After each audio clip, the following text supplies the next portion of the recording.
Well, how about if we begin at the beginning?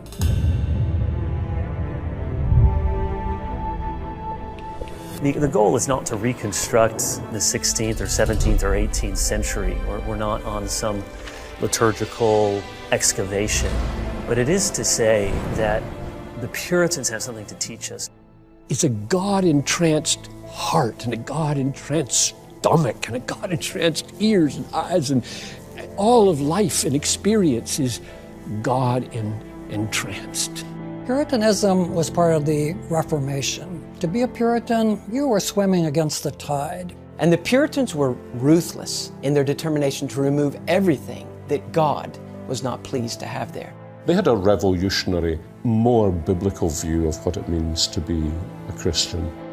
Bunyan was a layman, but he used to gather congregations of 4 figures when he would be preaching to something like 3,000 people at 6 o'clock in the morning.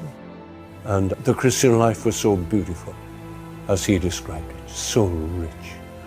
I wanted to live like that, and I wanted to preach like that too. We have too much of empty motivational preaching, which is just saying we can do it, we can all do it, come on, let's do it. There's no depth. We're so far from the depth of the Puritans' commitment to the Word of God. That is the great gift they gave to us. In a secular age, it's hard to remember that there was a time when people were theologically driven. So as I understand who God is, I begin to see who I am.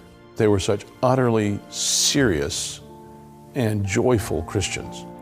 They knew that there was nothing in grace that coddled sin.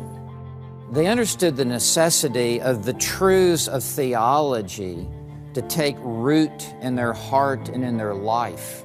If we had that view, we wouldn't need all of the other books that tell us to look inside ourselves to find the answers, because we would know that this comes from God and God alone. They understood that God is everywhere and that everything concerns Him and that He sees everything, and that consequently the biggest problem in life is God if you are not right with Him.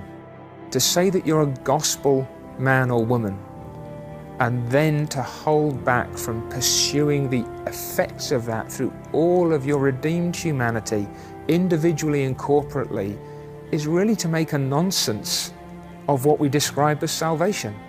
And they saw this is the joy and good news we're made for, and therefore this is truth worth living and worth dying for.